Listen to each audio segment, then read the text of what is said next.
Ahí estamos. ¿Cómo estamos? ¿Qué tal? ¿Qué tal? Voy a poner mi diapositiva. Espero que la puedas ver, compartir. Boa tarde a todos. Para todas as meninas, as meninas. Boa tarde. Okidoki. Ya estamos. Bien, vamos ahora con el primer militarismo. Confírmame, porfa, si estás viendo mi diapositiva. Sí se ve, profesora, la diapositiva. Ok, voy a tomar mi capturita. Uy, no. Y ahora sí. Capturita. Uy, ahí está.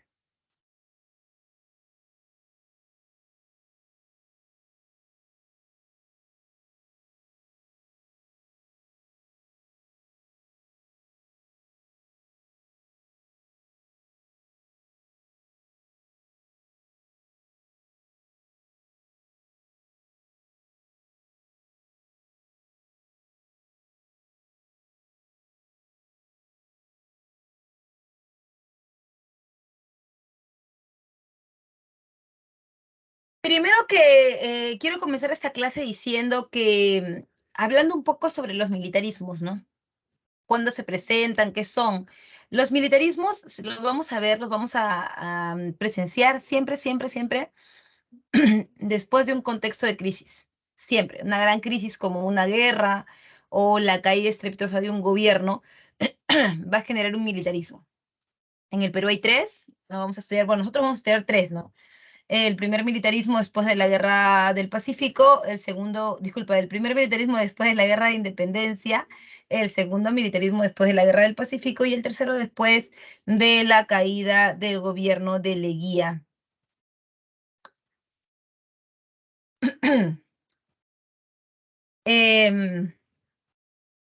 Entonces, cuando hablamos de los militarismos, ojo, tenemos que tener en cuenta cositas importantes. Lo primero es que el primer militarismo es la respuesta a cómo se ve el Perú después de la Guerra de Independencia. Eh, seguramente tienes esta idea de que todo bien, todo bacán después de la Guerra de Independencia, todo chévere, pero el Perú después de la Guerra de Independencia queda mal. Primero quedamos sin ejército profesional. No teníamos porque España se llevó su ejército. Entonces, eso permite que en el Perú haya cierta conmoción, haya caos, y ese caos que no se puede solucionar inmediatamente es tapado por aquellos que quieren llegar al gobierno, que han estado en las guerras de independencia, que han formado parte de los ejércitos libertadores, que ya se fueron. San Martín ya se fue con su ejército, Bolívar también, y los pocos que quedaron no eran un ejército profesional, ¿no? O sea, no podían ser un ejército estatal. Entonces, profesora, ¿y entonces qué está pasando? Eh, ¿Cómo vamos a solucionar esto, no? El primer militarismo em, incluye al primer caudillismo. ¿Quiénes son los caudillos? Aquellos jefes militares que no son un ejército profesional, pero que tienen su propio ejército. O sea, gente que ha participado en la guerra de independencia, gente que considera que ellos deben gobernar y que va a pelear por el poder. Va a pelear por el poder de manera violenta, ¿no? No por elecciones como se supone que en una república debería ser, sino que consideran que ellos tienen que gobernar y eso es lo que se va a hacer, etcétera, ¿no? Entonces, eso. Además de eso, eh, el tema aquí es que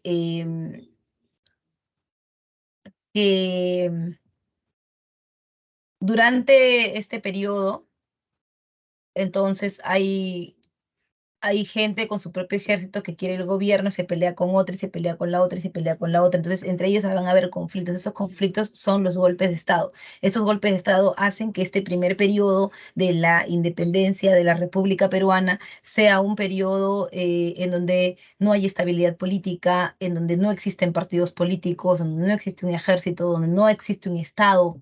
¿No? Tenemos el Congreso y por ahí ciertas cositas, pero nada más. No tenemos ministerios, tampoco estamos institucionalizados, no hay una clase social dirigente. Y ese es otro problema, ¿no? Que no hay una clase dirigente. La clase dirigente debería ser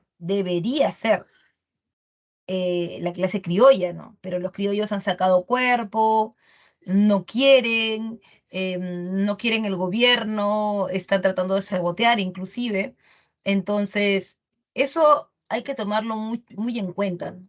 Cuando uno busca una representatividad, cuando uno busca un gobierno estable, eh, tiene que tener ejército e iglesia de su lado.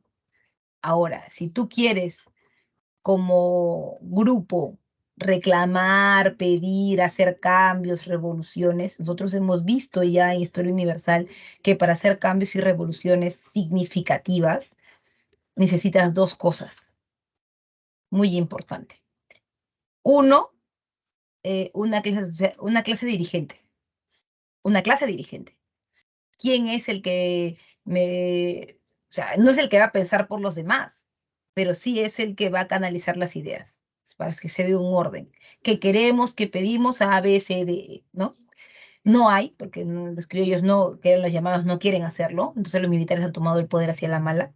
Y otra cosa también para poder hacer grandes cambios es, mira, plata, billete. O sea, debería poder existir en el Perú para ese momento una burguesía empoderada. Tampoco la hay. También se ha roto el sistema económico porque los españoles se han ido. Y no es que no podamos hacerlo nosotros mismos, porque supuesto que sí, pero estamos en los primeros años de la República, entonces hay que ver cuál es el mejor sistema que vamos a tomar, ¿no? En medio de todo esto aparece entonces el primer militarismo. El primer militarismo, profe, ¿a qué es igual? Acá te lo estoy mostrando. Mira, esto no es parte de la diapositiva, pero esto lo he puesto yo. ¿Ya? ¿A qué es igual el primer militarismo? Vamos a ver acá. Ahí, vamos a jalar aquí. Ahí está. Se pueda, ya. El primer militarismo es igual a ese, ¿sí se ve? Sí. El primer militarismo es igual a el primer caudillismo más la prosperidad falaz.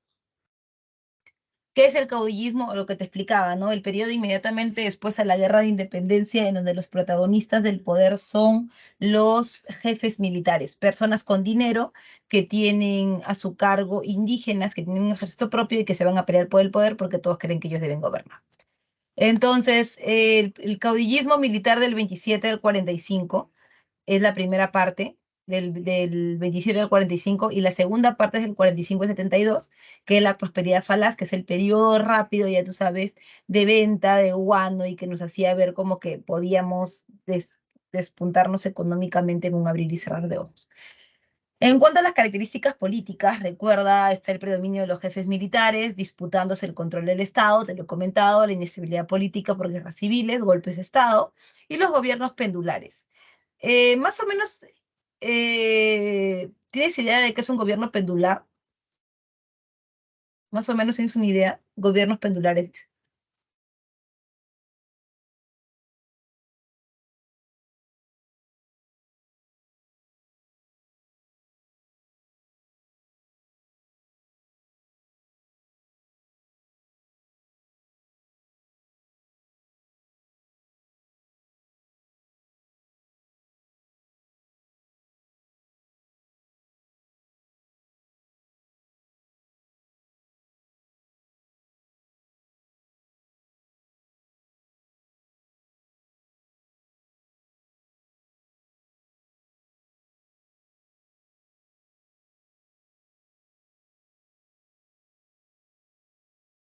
Los gobiernos pendulares son aquellos que que cancelan al anterior. El Perú está lleno de eso, ¿ah? Nosotros en la República, no es ahora por si acaso, no creas que todo ha aparecido recién. Desde hace 200 años tenemos ese problema, ¿no? Ya, como yo tengo un nuevo gobierno, entonces todo lo anterior no vale. Las elecciones siempre en el Perú son así. O sea, el gobierno, el candidato que va a entrar, te dice, ¿no?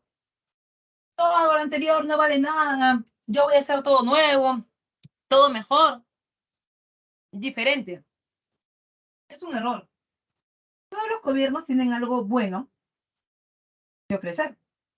Por ejemplo, creo que este ejemplo yo te lo puse en algún momento, pero vamos a pasar rápido en todo caso, que es el gobierno de Alan García, ¿no? Para no chocar con la política actual. El gobierno de Alan García. El primer gobierno de Alan García es un gobierno criticable. Quiero dejar en claro que no soy aprista, que no tengo bandera política porque en este momento soy profesora, no historiadora. Entonces, no estoy defendiendo a nadie. Solo estoy poniendo un ejemplo. Mira, eh, el primer gobierno era una cochinada económica. Malísimo. Y creo que nadie podría decir lo contrario. Un gobierno por demás desastroso. ¿Ya? Pero en ese gobierno no todo fue malo. Algo rescatable hubo. Y era nuestro problema del crecimiento poblacional. Hasta el gobierno de Alan, acá en Lima había mucha gente, muchos migrantes, demasiado. ¿Qué hacer con ellos? ¿Cómo solucionar el problema?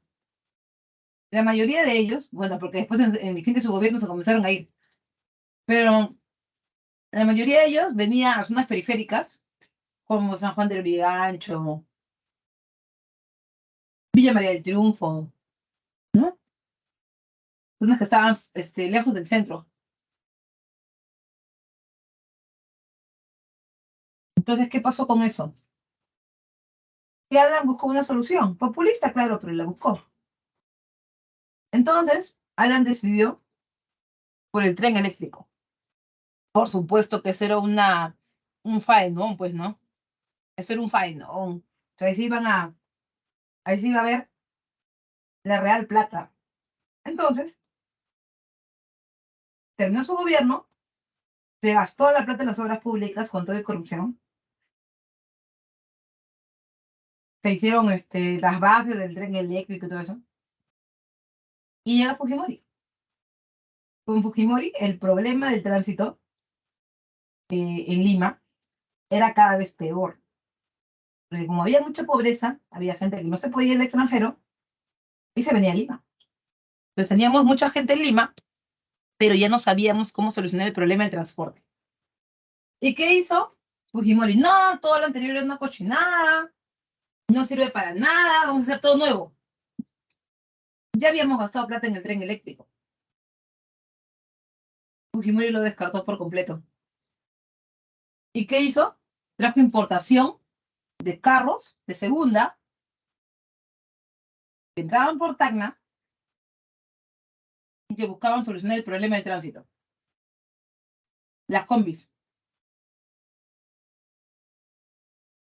que eran carros muy pequeños que no solucionaban el problema. Claro, iban más rápido, combis de oficina. Era más fácil de comprar para la gente, para que trabajara. Era como un trabajito extra. Y era inmediato. Pero ¿qué pasó? Que lo que lleva una combi, que son ¿qué? No sé, 15 pasajeros. Lo que llevan 15 combis llevaría un metropolitano, por ejemplo, o un vagón del tren eléctrico. Entonces, estábamos llenando de carros una ciudad que no estaba preparada para eso. Pasó el tiempo y Alan entra en un segundo gobierno. todo lo de Alan es malo y revive el tren eléctrico. Y ahora un gran sector de la población goza de eso. Me incluyo, porque yo los miércoles tengo que ir al local de San Juan y el tren eléctrico es una bendición para mí. Ujú. Entonces, no es que el gobierno anterior lo haya hecho todo mal. Aún ahora, seguramente el gobierno del señor Castillo habrá hecho algo bueno, todavía no lo sé, pero habrá hecho algo bueno por un grupo, un sector, porque nunca es para todos. O sea, eso también sácatelo de cabeza que es para todos, tampoco. Y también la señora Boluarte dejará algo bueno en su gobierno. La idea es que el que viene reconozca eso bueno y lo continúe. Se llama Proyecto Nacional. El Perú nunca lo ha tenido. Siempre ha tenido gobiernos personalistas, prácticamente de caudillos. Tal vez no militares, pero sí políticos. Yo, no sé cuánto, yo, Pepito, yo, Juanito, yo. No hay un proyecto nacional, no hay un por el Perú, no existe. Y tú siempre has elegido así, siempre eliges extremos. Mientras lo sigas haciendo así, no vas a lograr este proyecto nacional. No se va a poder avanzar. Bien, por otro lado también están el debilitamiento de la élite criolla, claro, porque los que lo legitimaban era la corona española, el mantenimiento de la esclavitud y la explotación indígena. Profe, pero ¿por qué se va a mantener? Si yo recuerdo claramente que cuando vimos la clase de independencia en el protectorado de San Martín, uno, se dio la ley de vientres libres y dos, se eliminó el tributo indígena. ¿Por qué? Quiero preguntar. ¿Por qué? Es que, em, es que van a seguir. Mira, después de una guerra, no importa de dónde, lo importante es sacar plata. Lo de la esclavitud, un saludo a la bandera. ¿Por qué? ¿Por qué es un saludo a la bandera? Porque solamente son libres aquellos hijos de esclavos que hayan nacido después de la proclama. Como claramente no se pueden mantener solos, deben vivir con la madre. Y recuerda que la esclavitud se pasa por línea materna. Si tu papá es libre y tu mamá es esclava y te fregaste, tú vas a ser esclavo.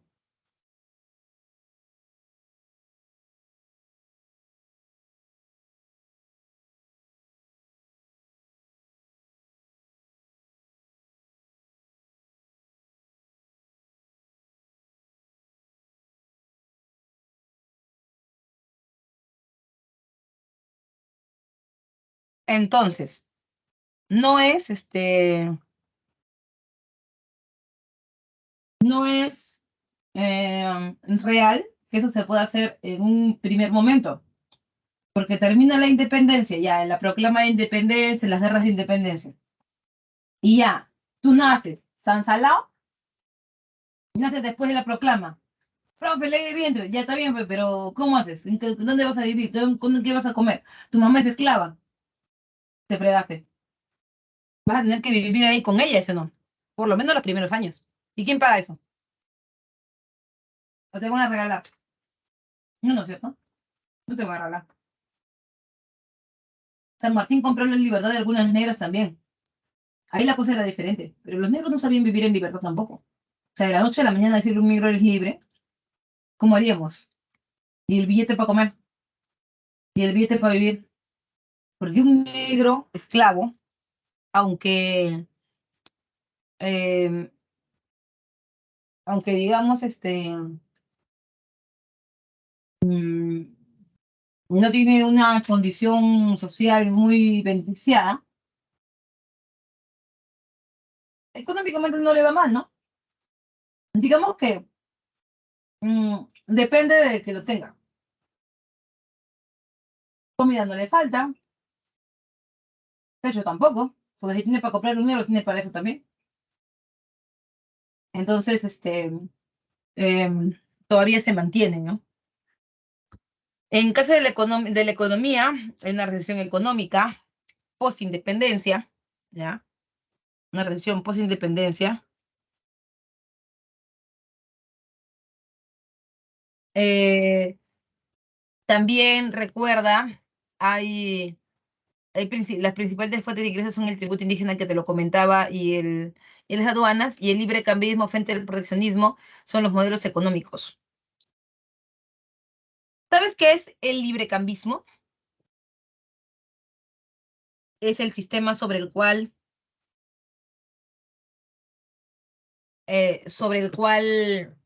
no, el Estado no interviene en la economía, ¿sí o no? Y el proteccionismo, ¿qué busca? ¿Cuál es su objetivo?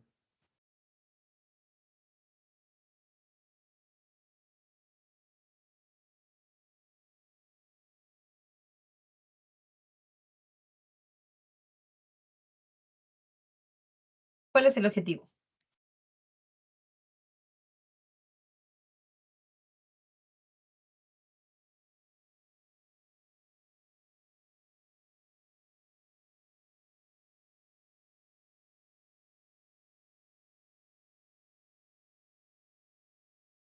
¿Cuál es el objetivo del proteccionismo? A ver, coméntame. No me dejes hablando sola. Intercambiemos. Prende tu micrófono. Hablemos.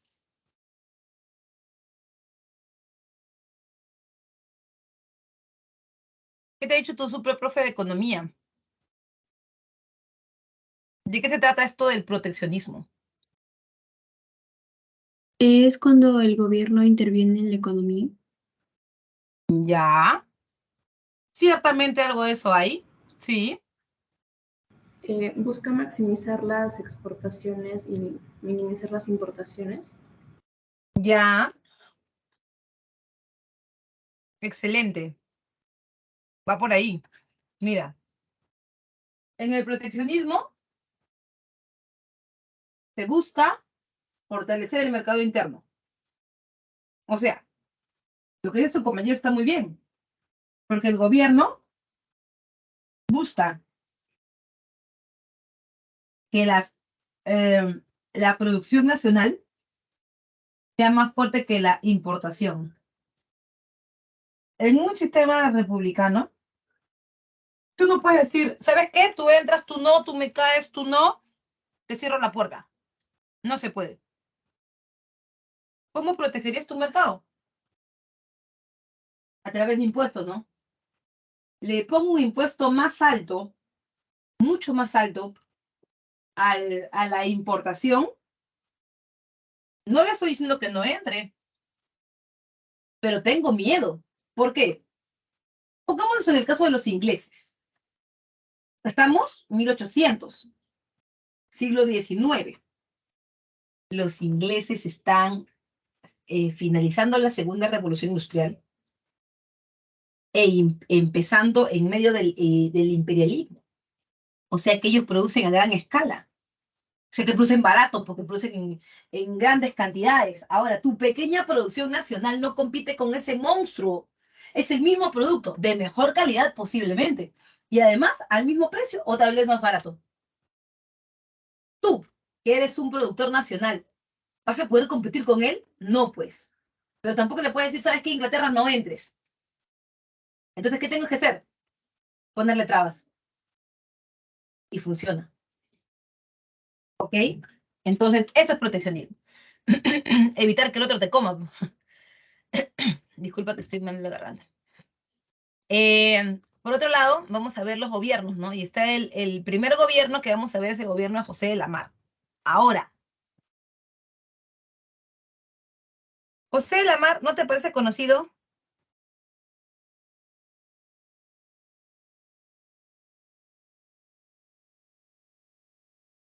¿Te parece conocido? ¿Alguna vez escuchó su nombre antes?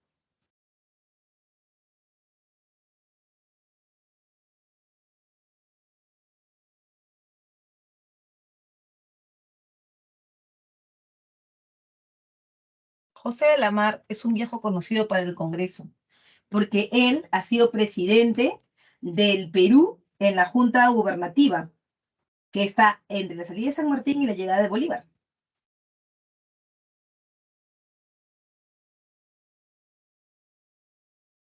Ahora,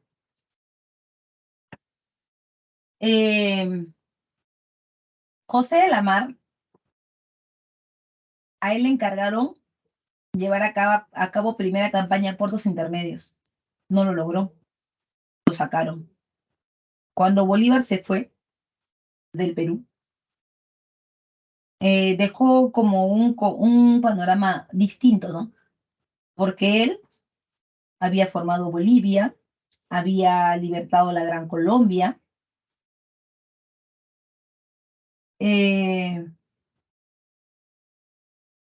y además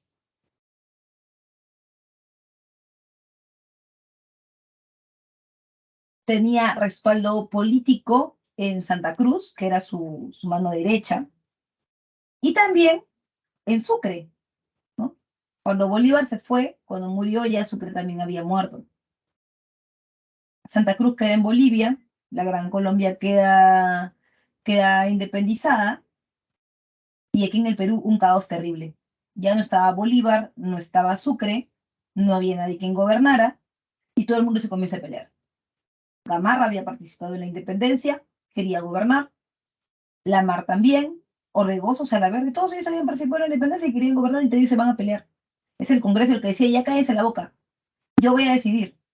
Y decido por mi sobrino Lamar, porque a él lo conozco. Él ha sido antes presidente del Perú.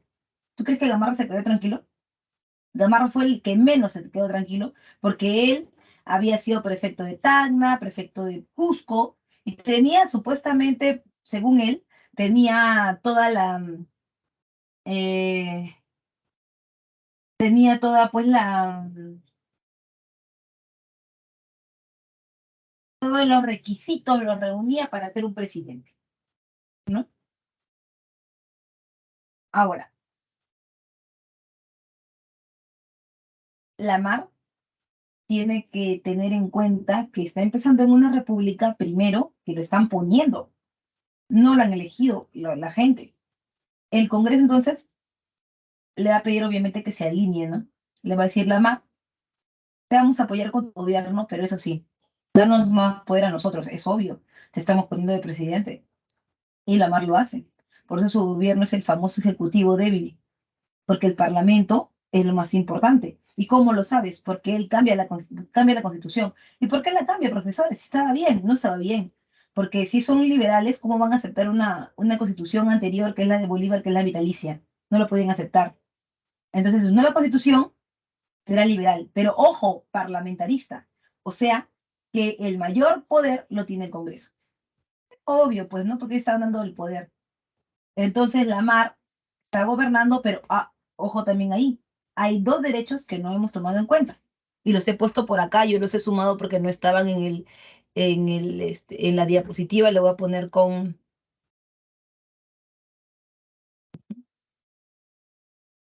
dos. El derecho de uti possidetis y de libre determinación de los pueblos. Eh, el derecho de uti possidetis es como que lo he puesto ahí, el de libre determinación, el derecho de uti possidetis es el de posee lo que deseas poseído. Antes de la guerra de independencia, nuestro territorio era Bolivia, porque recién Bolívar lo vuelve independiente durante la guerra de independencia. Y Gamarra decía, sí, me pertenece, nos pertenece, Bolivia es el Perú, ¿y sabes qué hace? Invade Bolivia.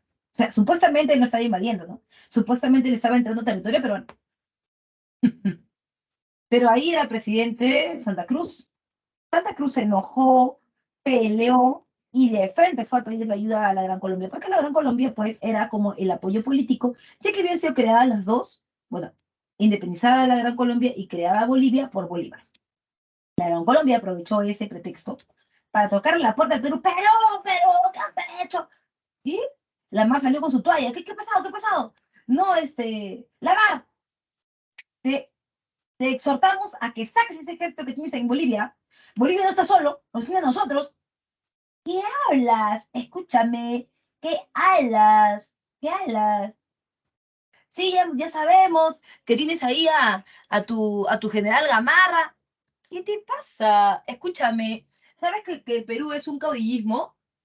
¿Sabes que son jefes militares, que yo no tengo de poder sobre ellos, que tienen su propio ejército? Sí, sí, sí, la Mara, otro perro con ese hueso. ¿Sabes qué? Si no lo sacas, te invadimos nosotros.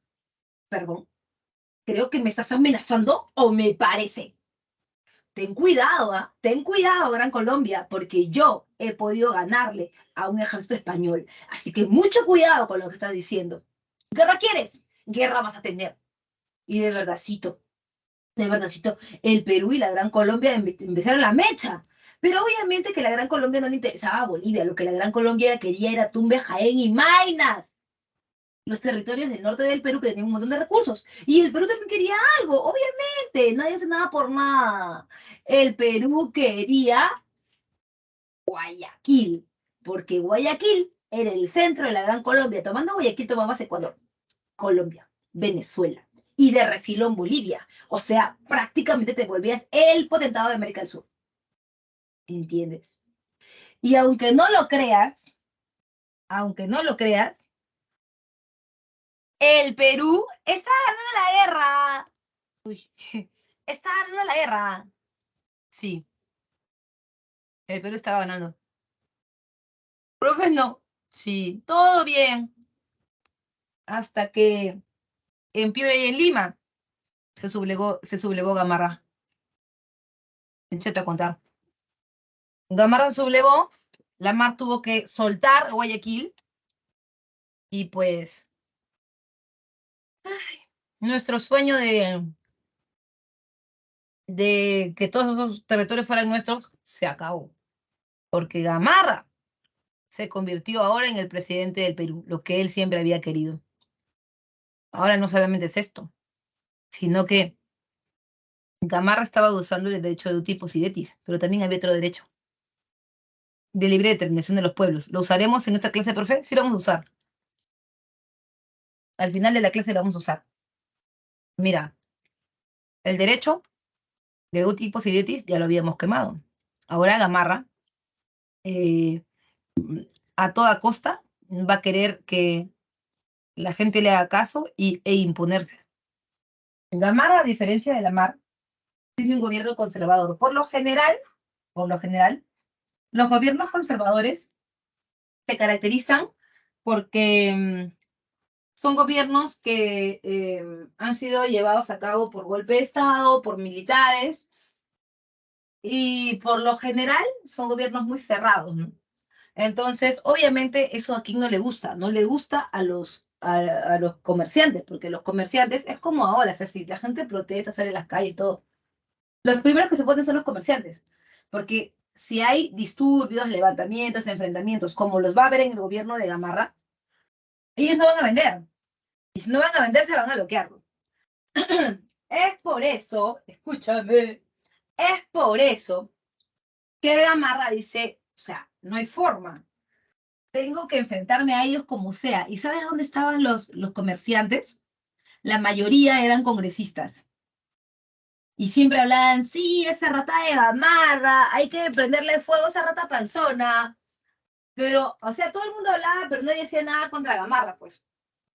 El único que sí quería hacer algo contra él era Francisco González de Paula y Vigil.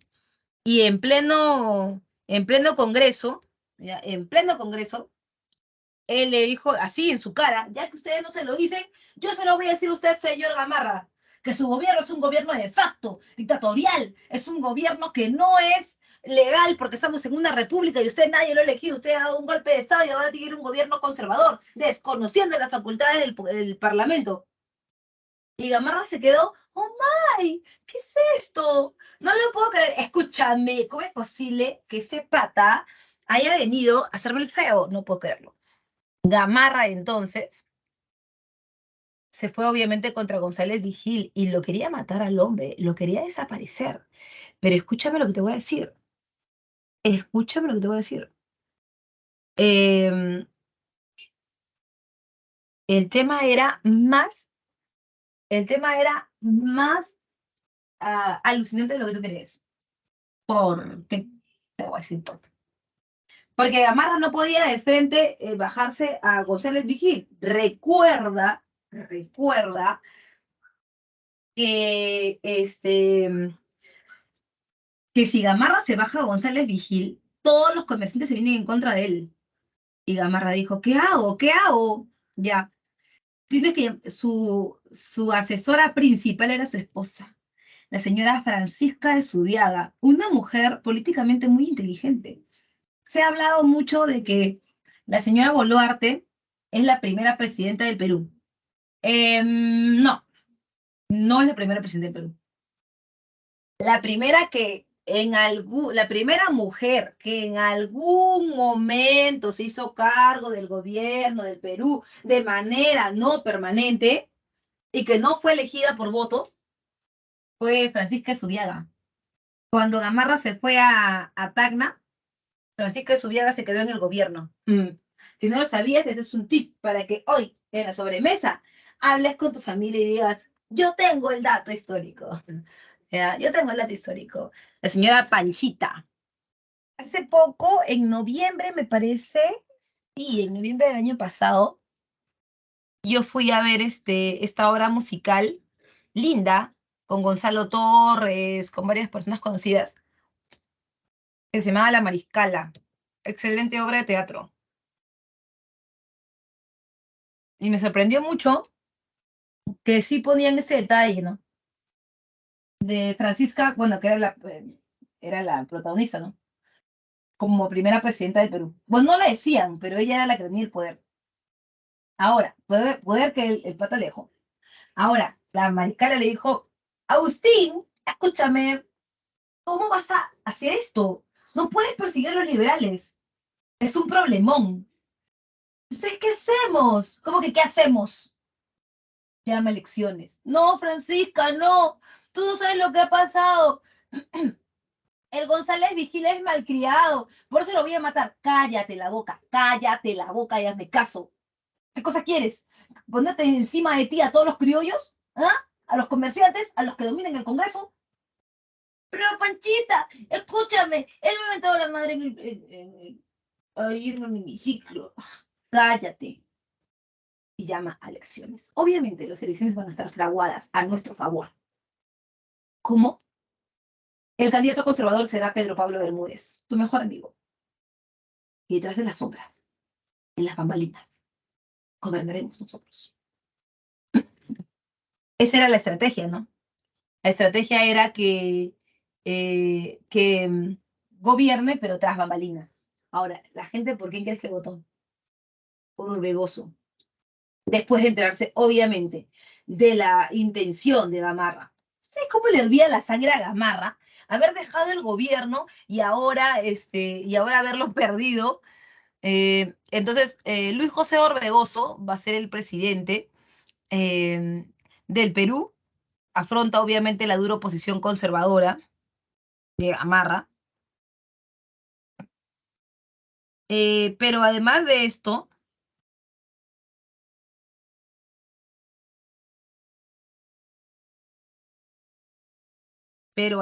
esto, hay otra cosita. Lo otro es que tampoco Orbegoso es una perita en dulce. Tampoco él es que no se da cuenta de lo que está pasando. Orbegoso dice, ya, tú me quieres fastidiar mi gobierno, yo también te voy a fastidiar a ti, ¿sabes qué? Voy a perseguir a todos los gamarristas porque no quiero que nadie se interponga en mi gobierno. Y es así como comienzan a perseguirse y hubo una guerra civil, esa guerra civil que fue la primera guerra de la República, apúntalo por favor, la primera guerra de la República, la primera guerra civil de la República Peruana fue entre Gamarra y Orbegoso. Ahora, ¿con qué termina esta primera guerra civil? Con el abrazo de Maquinguayo, que es el reconocimiento de las tropas gamarristas del poder que tenían los liberales. En este caso, los liberales eran los de Orbegoso, pues, ¿ya? Los de Orbegoso. Ahora bien, por otro lado, ¿quién le da golpe? ¿Qué está pasando en el gobierno de Orbegoso? Como Gamarra no le puede dar golpe de Estado, porque ya tú sabes lo que está pasando, Gamarra decide hacer una alianza con Salaverry y Salaverry le da el golpe de Estado. Ahora, Orbegoso va a ir a hablar con el amigo del, o sea, se va a hacer amigo del enemigo de su enemigo. O sea, se va a hacer amigo de Santa Cruz. Va y toca la puerta. Señor Santa Cruz, señor Chelo Jetón, apóyeme, por favor. Mira lo que me está pasando. Salaberry me da un golpe pesado. No sea ridículo, hijito. Salaberry no ha sido. Es Gamarra. ¡Ah! El señor Agustín. Sí, puede ser, porque él no me puede ver ni en pintura. Es Agustín Gamarra. No es que puede ser, es Agustín Gamarra. ¿Y ahora qué hago? ¿Ahora quién podrá defenderme? Agustín Gamarra. Una puntada sin hilo. ¿Quieres deshacerte de él? Nosotros también. Yo también, después de que invadió Bolivia con ese de no te presidentes. ¿Ya? Quiero deshacerme de él. Hay una sola forma. Dígame cuál. Y yo atraco. ¿Así? Hay una sola forma. Desaparecer el Perú. No, no, yo no quiero desaparecer el Perú, solamente Gamarra. Para desaparecer a Gamarra hay que desaparecer el Perú. ¿No te das cuenta? Gamarra es una purga de la oreja. Y mientras el Perú exista, él va a querer ser el presidente. Mira lo que le hizo a la mar. Mira lo que te está haciendo a ti. Él va a volver a hacer lo mismo. Y es por eso que ellos plantean algo que se llama la Confederación Perú-Boliviana. La Confederación Perú-Boliviana, que va del 16 al 39, busca integrar la política, política y económicamente al Perú. Busca integrar económica y políticamente al Perú y a Bolivia en una sola entidad y obtener la hegemonía comercial en el Pacífico Sur desplazando a Chile. Los chilenos eran el único puerto antes de llegar al puerto del Callao y obviamente ellos tenían un gran poder en en el aspecto económico, en el aspecto comercial. Ahora, ¿cómo haríamos esto? En características se instituyó el Congreso de Tacna en el 37, ahí se crea la Confederación. Santa Cruz sería el protector. ¿Qué quiere decir esto? Que eran tres estados, estado norperuano, estado surperuano y Bolivia. Entonces, Santa Cruz, cada uno tendría su director, pac, pac, pac, y Santa Cruz sería el jefe de todos los tres directores por 10 años, o sea, el protector. Entonces, profesora, si hay ya tres directores, ¿para qué lo quieren en Santa Cruz? Porque ese es un sistema federado, el sistema federado o el federalismo. ¿Qué significa esto? Que los directores están para los problemas internos, problemas políticos, económicos, sociales internos. Pero para un problema externo como una guerra, por ejemplo, es el protector. Y ese era Santa Cruz. Ahora bien, por otro lado, en las principales medidas, uno, se rompe el monopolio comercial bilateral de Chile, ¿no? Que con Inglaterra. Y por otro lado, se da la política de puertos libres. Quiero que me explique lo de la política de puertos libres. Esto fue la gota que derramó el vaso y realmente el meollo, el corazón de todo. ¿Qué está pasando?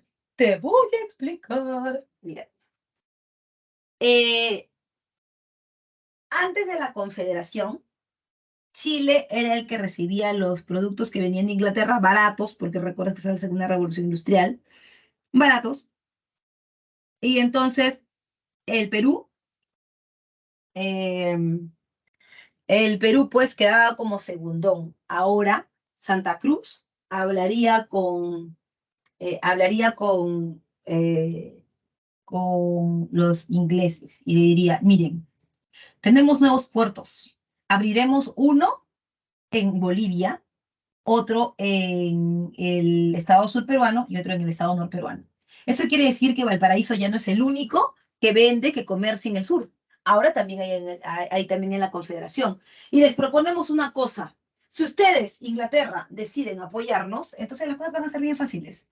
Si ustedes le venden primero a Chile, si ustedes suministran a los chilenos productos, ¿pueden entrar a la Confederación? Por supuesto que sí, somos liberales, recuérdalo. ¿Ya? Pueden entrar a la Confederación, pero van a pagar el doble de impuestos. Y recuerden, somos dos países en uno, conviene más, ¿no? Pero si venden en la Confederación directamente, entonces no pagarán impuestos. ¿Qué les parece? Somos dos países en uno solo.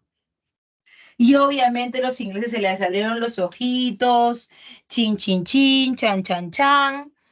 Los ingleses se fueron con todo, ¿sí o no? Entonces, la idea era atraer capital extranjero. Los chilenos dijeron, no puede ser, oye, pues este suceso, ¿no? Pues este suceso. Y obviamente se opusieron. ¿Cómo se opusieron? A través de las campañas restauradoras. Fueron dos, la de Manuel Bulnes y la de Blanco Encalada. La de Blanco Encalado no tuvo éxito, que fue la primera, pero la segunda de Manuel Bulnes sí lo tuvo. Eh, la primera se llevó a cabo en Paco Arpata y la segunda, que estuvo dirigida por Bulnes, estuvo apoyado por Gamarra y Castilla y vencieron en la batalla de Yungay en el 39. Cuando la Confederación venció en la batalla de Yungay, ahí había alguien que había por fin roto la Confederación y que había querido ser siempre presidente y que ya había sido presidente del Perú en una oportunidad y que estaba detrás del poder y cada vez que venía alguien le quería dar golpe de Estado y golpe de Estado y él quería gobernar. Ese alguien está feliz porque va a volver a ser presidente. ¿Quién es ese alguien? ¿Quién es ese alguien?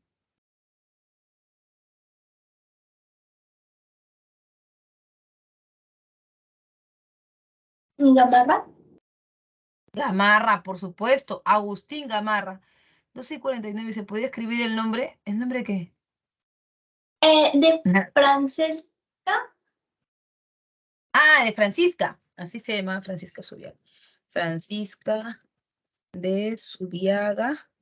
También es conocida como la Mariscala. También es conocida como Panchita Subiaga. Subiaga. Ujú. Lo que pasa es que como siempre estoy mirando la diapositiva. Bueno, entonces,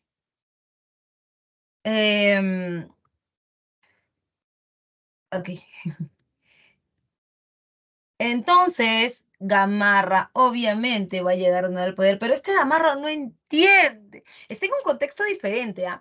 Porque los ingleses que ya han tenido relación con nosotros han entendido que hay otras cositas en el Perú, no solamente es vender, vender y venderles. En el Perú también, como estamos en pleno imperialismo, los ingleses buscan las 3 M's, ¿te acuerdas? Mercado, mano de obra y materia prima. Entonces, los ingleses buscaban materia prima y esa materia prima se llama guano. ¿Por qué? Porque el guano es de de mucha utilidad durante durante las revoluciones industriales. Entonces, eh, empieza la venta de guano. ¿Cómo empieza la venta de guano, profe? Quiero saberlo todo, exagere de una vez.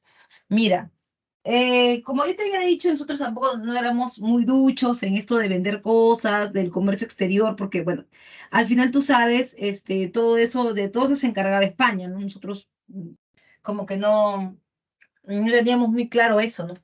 Pero era el momento de vender. Y a Agustín Gamarra le dijeron, oye Gamarra, para que nos vendas guano, cholito. Ya pues, tengo unas islas guaneras, te alquilo la isla y sacas el guano y lo vendes, porque realmente yo no sé cuánto hay, ni cuánto pesa, ni cómo se vende, no sé nada. Si se venderá por kilos, por litros, por toneladas, no sé. Entonces, ¿sabes qué hizo Gamarra? Esta rata panzona. Gamarra alquiló la isla, es como si tú alquilaras cuartos, alquilas un cuarto, pero tu cuarto dentro tiene oro. Entonces tú le dices, ¿sabes qué? Le alquilo el cuarto a 100 soles, saca todo el oro que quieras. ¿Qué? Mejor le vendo el oro y no le alquilo el cuarto. Eso se le conocen como arrendamientos. Los arrendamientos van a iniciar con el contrato Quirós, ¿no? Que van a hacer estos alquileres de las Islas Guaneras. Por otro lado, también recuerda a Agustín Gamarra, no entiende que el derecho de uti possidetis ya fue, que nadie está interesado en su derecho de uti possidetis. Entonces, Gamarra decide qué cosa, invadir Bolivia. ¿Entiende, Gamarra? No. Y Vallivian, el presidente de Vallivian, que ya no era Santa Cruz, sino Vallivian, le dice, no te metas, Gamarra, te voy a mandar la moto, no te metas, esto no es el Perú, entiende, ya te lo hemos dicho, no, que no sé cuánto, pum, se mete. Pum, se mete. Y lo mataron, joder, mataron. En la batalla de Ingavi, le dieron vuelta, le mandaron la moto, ¿no? Y tú miras, ay, qué bueno, profe. Ay, qué bueno. Yo estaba harto ya. Yo estaba harto. Este, Gamarra, si no hubiera sido por ti, tendrían mis tíos. Entonces, ahora que ha muerto Gamarra, ahora que ya nadie se aferra tanto al poder,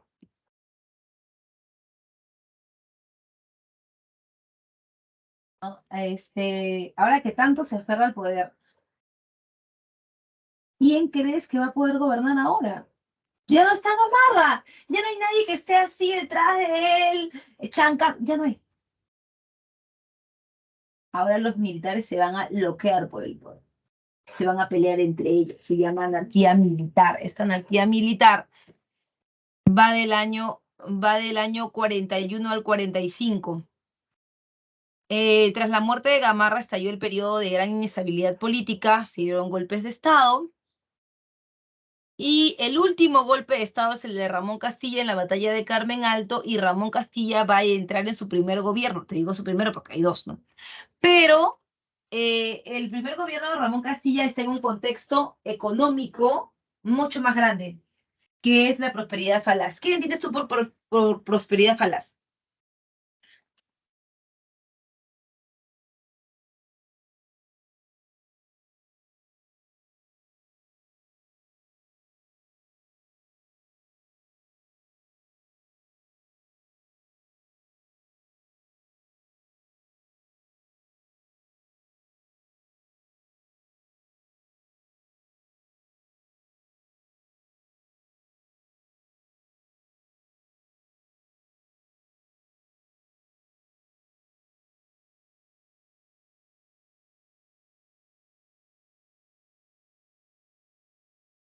La prosperidad falaz es un periodo en donde al Perú le va bien económicamente, ¿no? El guano es una gran posibilidad, ¿no? El guano se convirtió en el oro negro del Perú.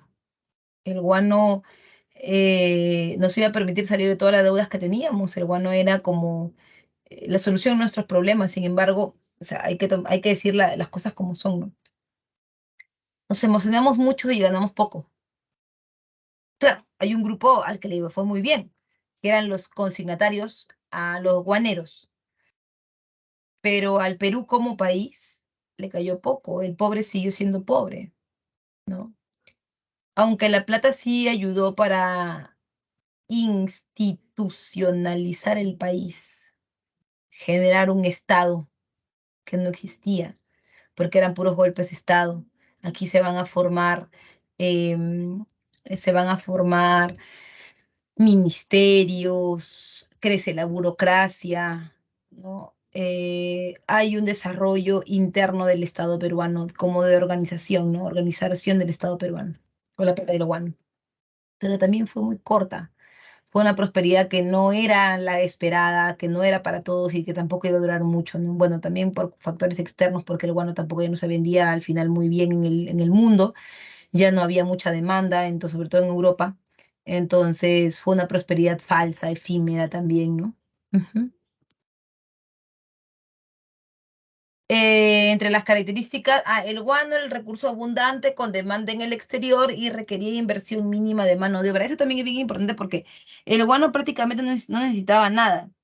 Eh, con el guano, con el guano nosotros prácticamente nosotros habíamos ya perdido, digamos, ¿cómo se llama? La potestad siquiera de querernos industrializar, ¿no? Porque el guano tú lo sacabas, traías tu barco, agarrabas, lo subías y ya no tenías que volverte una industria, que tal vez eso fue un error muy, muy grande del Perú, ¿no? O sea, ver la plata fácil y no industrializarnos. Que eso sí era un poquito too much, ¿no? Además,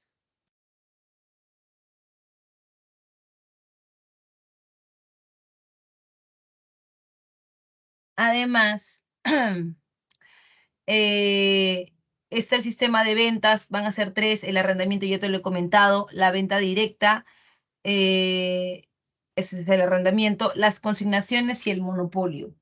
Las consignaciones son la venta indirecta, o sea, el Estado peruano, después de lo que le pasó con el arrendamiento y esto, que no era la mejor forma de vender, el Estado peruano dijo, ya saben qué, si les quieren, como somos una institución, ya somos un Estado, donde podemos vender a Pepito, Juanita, María, de manera independiente. Así que ustedes fórmense o agrúpense en una casa comercial, como si fuera una cooperativa. Entran todos, el Estado le vende a la casa comercial y la casa comercial lo distribuye entre los que van a vender, que son los que están adentro, ¿no? Y así la gente ganó mucho dinero, ¿ah? Muchísimo dinero. Vienen familias completas que se hicieron ricas, porque tampoco no se invertía mucho, pues no solamente se compraba el guano y por ahí un poco de mano de obra barata y mandarlo, así.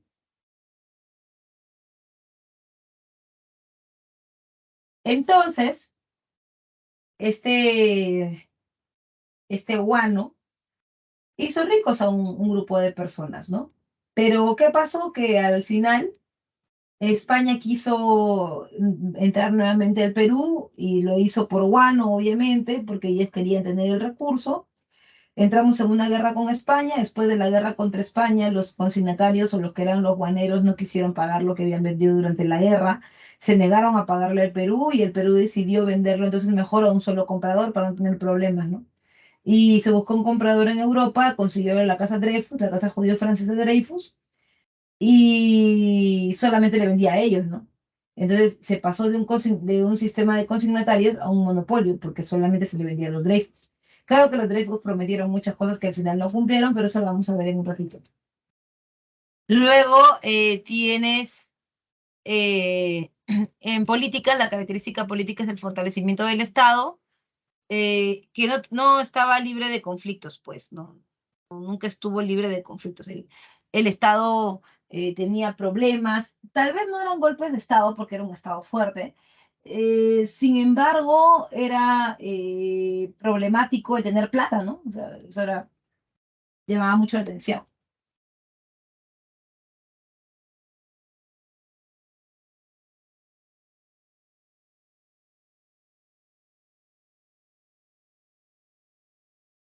Por otro lado, también, recuerda, está el incremento del gasto público y la corrupción, los altos ingresos económicos y el surgimiento de la oligarquía guanera, ¿no? Se va a hacer un grupo de gente. Está la inmigración asiática y europea, van a llegar muchos asiáticos y europeos, y las profundas brechas sociales que se van a abrir porque había unos que eran muy ricos y otros que eran muy pobres. El primer gobierno de Ramón Castilla trae consigo el primer presupuesto nacional de la República, es decir, la primera vez en la que estábamos en la condición de decir, eso estamos ganando, esto vamos a pagar, vamos a gastar, ¿no? Y ahí estaban también el pago de la deuda interna y la deuda externa. De la deuda externa sabemos que es con Inglaterra y parte con España, ¿no? Pero la deuda interna, ¿a qué se refiere lo de la deuda interna? ¿Recuerdas?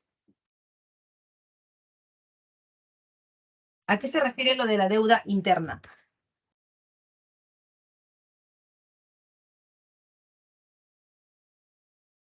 ¿A qué se refería lo de la deuda interna? A la plata que habíamos, que las corrientes libertadoras le debían a los hacendados, sobre todo del norte, ¿no? ¿Te acuerdas cuando llegaron, San Martín y Bolívar no tenían plata y pues ellos les financiaron queriendo o no queriendo, ¿no? Y también recuerda, por favor, recuerda el sistema de consignaciones del guano, ya lo hemos visto, el contrato más famoso de las casas es el contrato Gibbs. Se propició la migración de la población china. Uy, los chinos fueron un caso terrible porque los chinos, bueno, mucha gente habla, dice, no, los chinos vinieron en condición de esclavos. En realidad, legalmente no estaban en condición de esclavos, porque sí habían contratos para ellos. Claro que el contrato era pero abusivo, ¿no? O sea, era como ganar 2 soles diarios y tu taza de arroz y un lugar para dormir. O sea, que China también estaba mal, ¿no? Pero no era que vinieran en condición de esclavos.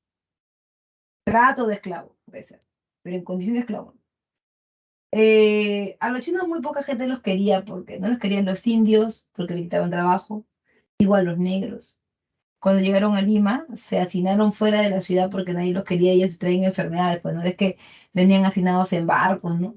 Y traían, la gente decía, "Ah, chinos cochinos, enfermos".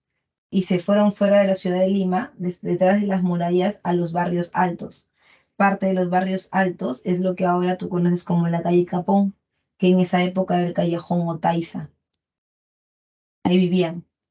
Poco a poco algunos de ellos se fueron independizando porque trabajaban en haciendas, en la hacienda les pagaban con arroz, con algunos productos, y ellos le hacían la competencia a los negros, por eso no los querían, pues, ellos tampoco, ¿no? A los negros que vendían sus vísceras, que eran, no te llenaban mucho y eran caras, este, los,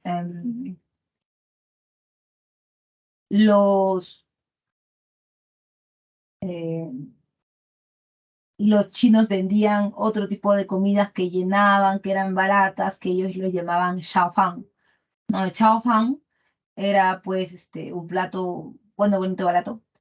Y su gastronomía comenzó a abundar en el centro de Lima, ¿no? Ahora tú lo conoces como xiaofang o xiaofang. Ellos vivían en lo que antes era el callejón Otaiza, que ahora se llama la calle Capón, y fueron parte de la modernización de Lima también, ¿no? Pero nadie los quería por enfermos. Por otro lado, también está la política educativa, el reglamento de la instrucción pública y el debate, el derecho al voto de los analfabetos. ¿Deberían o no deberían votar los analfabetos? Era lo que se preguntaba. Termina el gobierno de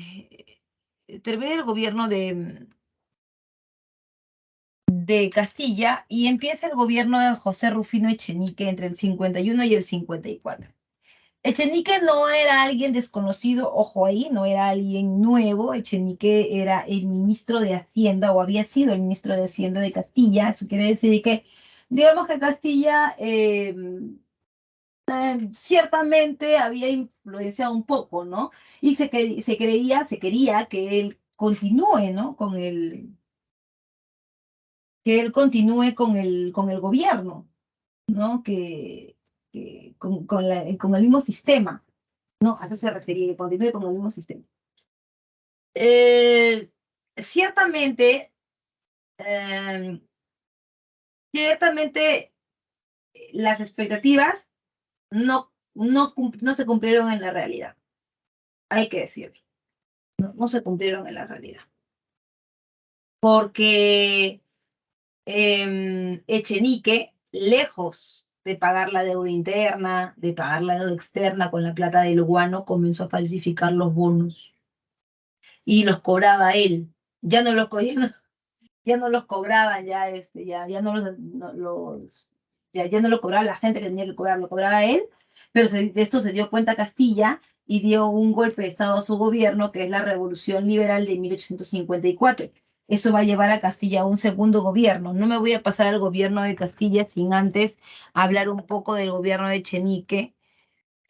Claro, los culíes.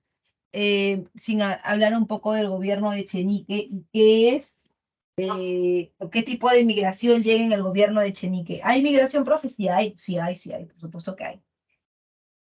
En el gobierno de Echenique, ¿no? En el gobierno de Echenique, la migración es alemana, prusiana, ¿no? ¿Sabes qué decía Echenique? Bueno, que también era la época, ¿no? Era la época pues, el imperialismo traía esta idea del darwinismo social, la idea de la raza blanca, raza civilizadora, ¿no? Pues Echenique pensaba, tenía un pensamiento rarazo, ¿ah? ¿Sabes qué decía? Echenique decía que en el Perú todo estaba mal porque nosotros éramos inferiores. ¿Qué? Sí, decía que nosotros éramos inferiores. Decía que el problema del Perú, siempre ha estado en que acá había puro negro, ese color maíz, también puro indio color maíz, así decía, que por indios, por negros, y porque habíamos traído chinos, por eso estábamos hasta el perno. porque no teníamos una población que sea así, que sea selecta, porque él decía que eso era lo último, y que la población selecta estaba ¿dónde? Estaba en Europa. ¿No ves que te acuerdas del rol de la raza blanca, raza civilizadora? Ya, pues entonces, él decía que pues nosotros no valíamos nada, que por eso éramos unos atrasados, que teníamos que tener entre nosotros sangre europea, porque ellos habían pasado por una revolución, una primera revolución industrial, segunda revolución industrial, una guerra, una revolución francesa, y que ellos sí sabían lo que era bueno y nosotros no. Entonces, ya pues con todo esto, pucha, eh, él mandó invitaciones, porque mandó invitaciones, ¿ah? Mandó invitaciones a los, ¿cómo se llama? A los, ay Dios, este, a los alemanes para que vinieran acá a colonizar tierras en la selva central. Les dio todas las facilidades. Sí, vengan, que no sé cuánto, que le vamos a dar todo. Y efectivamente a ellos sí les daba todo. Pero tenía un objetivo, pues su objetivo era que nos mejoren la raza, como quien dice, pues. Pero ellos no quisieron combinarse con nosotros. Ellos se quedaron en sus pequeñas reducciones. Claro que siempre habían combinaciones por ahí, pues, ¿no? Pero lo que él quería era que nos mejoraran la raza, y eso sí no se pudo dar porque qué mal palo se arrima también. Quiere que los prusianos, los alemanes, ¿cómo se llama? Nos se junten con nosotros, y tú sabes perfectamente, bueno, eso todavía no lo ha visto él, ¿no? Pero para la Primera Guerra Mundial ellos se querían lo máximo, para la Segunda peor todavía. Entonces, ¿tú qué vas a estar creyendo que ellos se van a juntar con nosotros? No porque nosotros seamos inferiores, sino que para ellos nosotros lo éramos.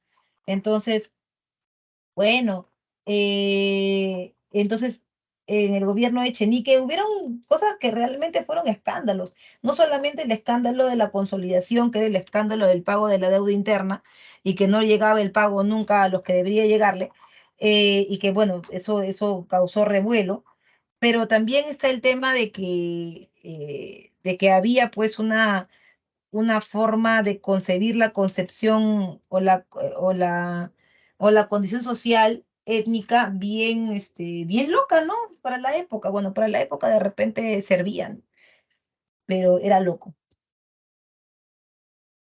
Ahora lo veríamos rarazo, pues, ¿no? Rarazo. Ahora lo expondrías en redes sociales. Pero así, rarazo. Ahora va a seguir el siguiente gobierno, que es el de Ramón Castilla. Ramón Castilla en su segundo gobierno se dedicó más a modernizar el Perú, sobre todo Lima, ¿no?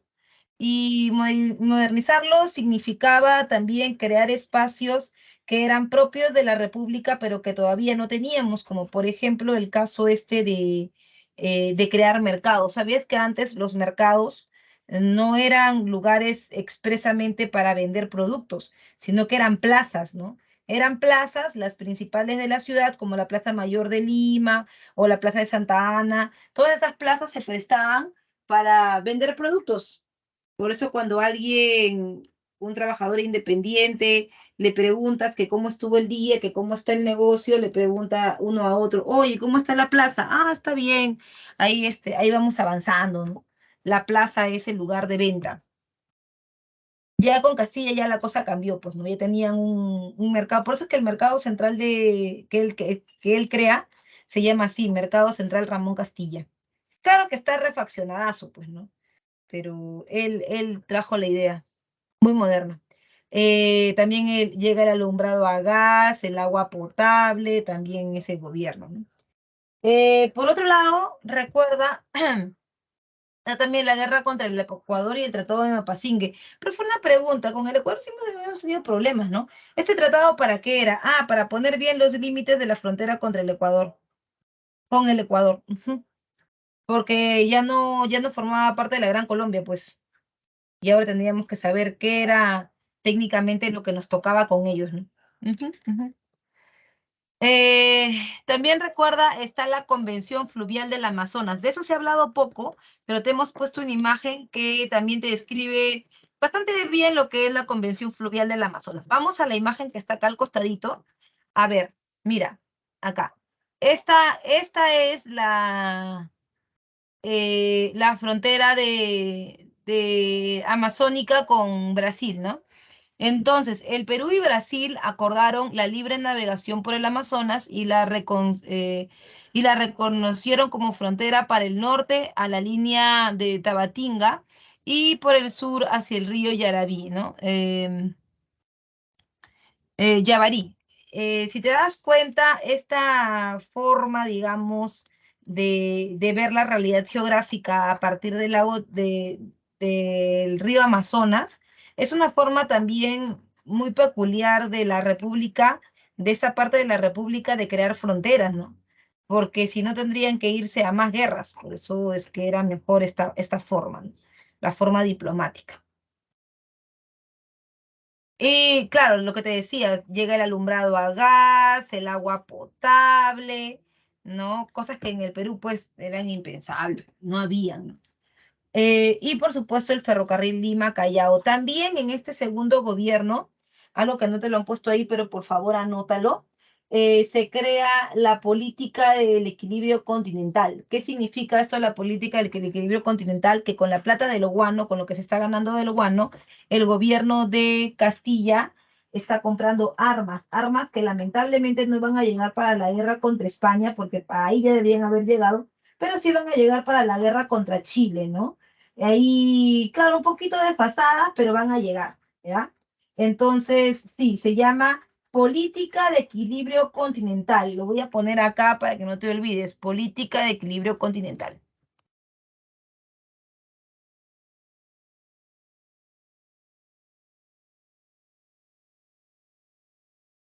Ahí está.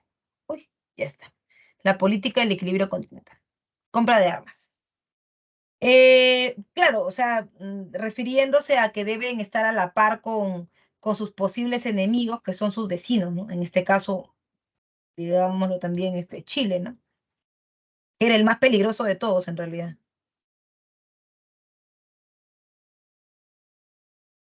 Y por otro lado, también está el siguiente gobierno, que es el gobierno de San Román. El gobierno de San Román es un gobierno muy corto, muere a temprana edad, solo unos cuantos meses de gobierno nada más, pero suficientes porque van a servir ¿para qué? Para hacer el preámbulo de la guerra contra España. Y la guerra contra España no la va a soportar él, ni siquiera el estallido. La guerra contra España la va a soportar Juan Antonio Peset. Juan Antonio Peset. Se pueden recordar. Juan Antonio Peset. Ahora, Peset, vamos con él, ¿no? Juan Antonio Peset, presidente del Perú en el, 80, en el 60, de 1865 al 66, va a pisar el palito, porque ya España para esta época está viendo, oh, me conviene regresar a mis territorios en América, pero ¿cómo puedo hacer? El Perú ya es libre. El Perú no es libre, el Perú me debe algo. ¿Qué te debe? Me debe un pucho, pues no me ha terminado de pagar la plata de la guerra de independencia. El Perú no es libre, técnicamente el Perú todavía me debe, por lo tanto voy a hacer uso de esa deuda, ¿no? Entonces España exige al Perú, en el gobierno de Peset, exige que pague la deuda. Págame lo que me debes, rata, ¿no? Y Peset eso lo va a exigir a través del Tratado de Banco Pareja. Pero obviamente los liberales que no están en el gobierno, pero que lo están mirando y que han sido presidentes, como por ejemplo Castilla, le dicen, oye, Peset, ten cuidado, cholo, no vayas a caer en eso, no vayas a pisar el palito. España no tiene por qué pedirte nada, porque para comenzar nosotros ya no somos colonia de nadie. Y si no les hemos pagado, piñata, pe, brother, ya no le vamos a pagar, ya, qué cosa, o sea que nosotros somos quienes para pagarle, no, está loco. Entonces España dijo, bueno, si no me pagas, atende las consecuencias. Obviamente que no solamente eran ellos, Balta, Prado, Castilla, que estaban en contra de eso, sino también era el rechazo popular, ¿no? Nadie quería que se le haga caso a España de nuevo. El pretexto para la guerra, el incidente de la hacienda Talambo, en esa hacienda, que era una hacienda de las costas del Perú, eh, hubo un enfrentamiento, ¿no? Un enfrentamiento entre dos trabajadores y el peruano mató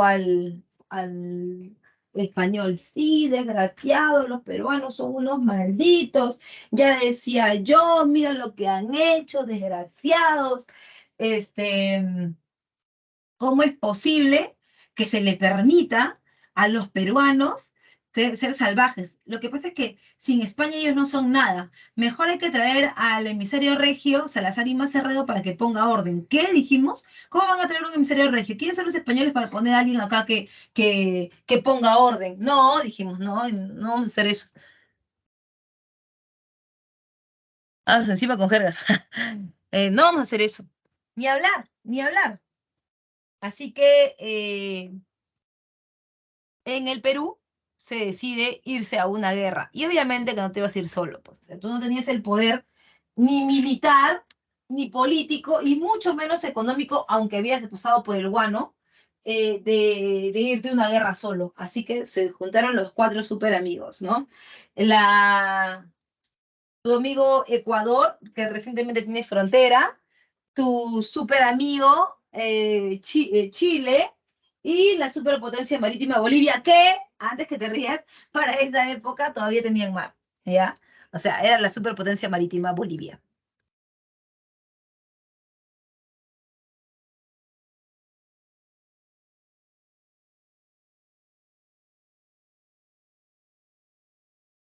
Ahora, esta cuádruple alianza dice, la expedición científica se produjo como una excusa. En realidad era, sí, una excusa española porque todo el mundo sabía que España no venía con una intención científica de saber qué animales, qué plantas habían, no, no era tampoco un estudio botánico, o sea, todo el mundo sabía que ellos venían con o sea, con varias excusas con una sola intención, el quedarse nuevamente con las Islas Guaneras, porque qué casualidad que su expedición iba a estar justo en las Islas Guaneras, que justo iba a agarrar ahí, por favor, ¿no? Todo el mundo sabía que ahí había algo detrás. Definitivamente.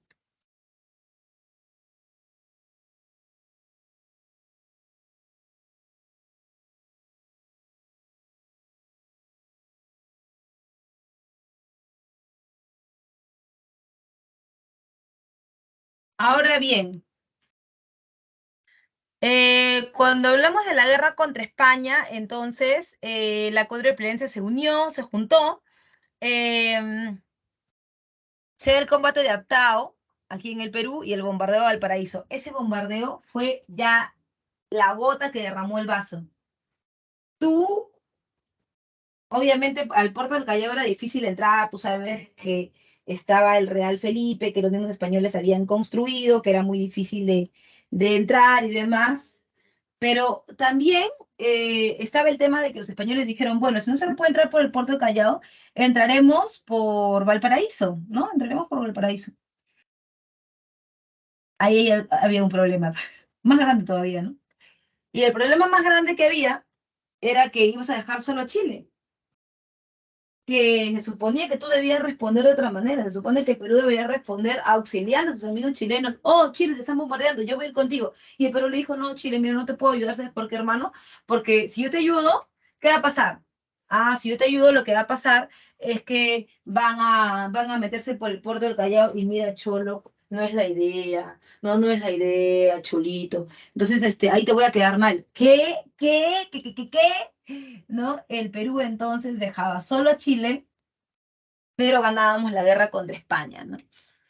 El triunfo final en el combate de 2 de mayo y finalmente la consecuencia, la consolidación de la independencia, por fin nos quitamos encima de los españoles, una crisis económica y endeudamiento posterior a la guerra, todas las guerras tienen lo mismo, ¿no? Crisis, endeudamiento, definitivamente.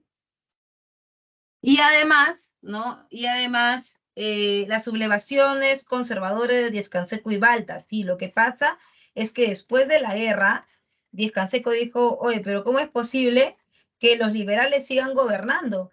Es que, ¿qué cosa quieren ellos después de la guerra? ¿Quedarse con el guano? Ah, ya, algo deben querer ellos, detrás de algo están buscando. Entonces, por eso él y Balta decidieron, ¿qué cosa? Decidieron sublevarse. Ahora, esta sublevación ya trajo como consecuencia el inicio de un nuevo gobierno, un gobierno conservador, por un golpe de Estado, y ese es el gobierno de José Balta. el gobierno de José Balta. Este gobierno va del año 68 al año 72, ¿no? Son años previos a la Guerra del Pacífico también. En el caso del gobierno de Balta, se acerca la modernidad del Perú. Termina la guerra contra Chile y Balta lo primero que hace, como conservador como es, no está buscando que lleguen, que lleguen importaciones. Lo que él está buscando es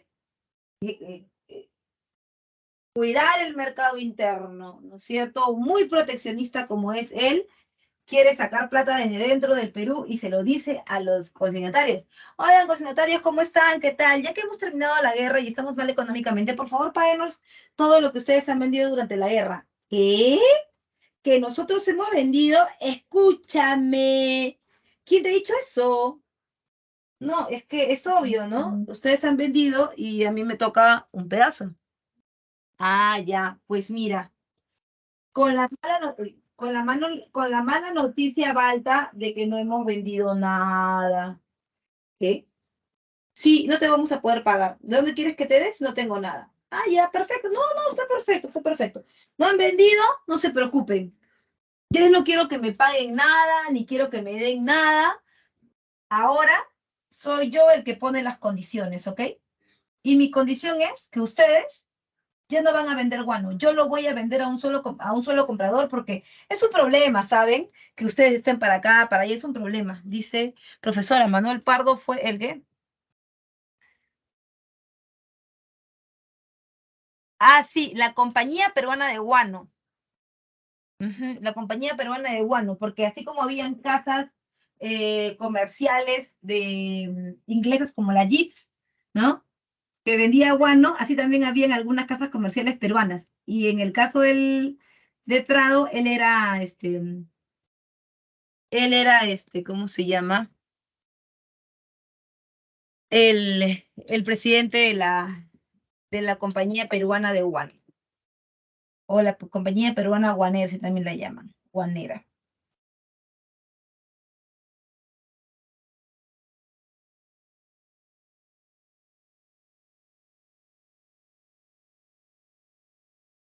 Ahora bien, por otro lado, recuerda, está la respuesta de Balta, ¿no? Balta dice, bueno, ya que ustedes dicen que no me deben nada, ya que ustedes dicen que yo soy el del escándalo, muy bien, está perfecto.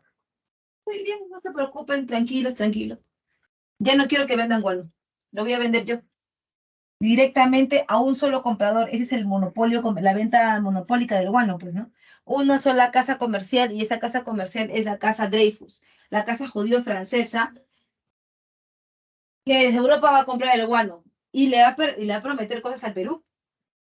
Por ejemplo, que el Perú le vende el guano solamente a ellos, en exclusividad de ellos, o sea, destruyendo la posibilidad inglesa, ¿ya? Solamente a ellos y ellos se encargarían de pagar la deuda externa que teníamos. Además nos dieron también un adelanto del guano, todo bien hasta ahí, no teníamos problemas y nosotros al toque roque inmediatamente invertimos la plata que teníamos y la que no teníamos, porque había mucha plata que no teníamos, que estábamos prestando, nos estábamos endeudando porque pensábamos obviamente que el guano nos iba a responder, pues, ¿no? Nos endeudamos para hacer qué cosa, ferrocarriles, porque para aquella época Estados Unidos también era un referente comercial. Recuerda que también estaba creciendo económicamente y aquí en América pues se veía muy bien el comercio gringo. Así que los gringos que habían hecho para despertar económicamente, bueno, ellos habían generado, habían puesto el ojo en el desarrollo de las comunicaciones, ¿no? O sea, de las vías de comunicación y ellos utilizaban ya no las carretas, ellos no usaban ya, los gringos usaban el invento de la primera revolución industrial, que era la locomotora, ¿no? Entonces el tren para ellos era lo máximo para llevar productos de zonas productoras a zonas comerciales, o sea, hacia los puertos. Entonces en el Perú también se quiso hacer eso, con la plata del guano se trajo gente como Enrique Meix, Eduardo de Havish, ¿no? Que eran los grandes ingenieros de la época. Entonces, nos endeudamos, hubieron acusaciones de corrupción también. Claro, cuando hay plata siempre pasa eso, ¿no?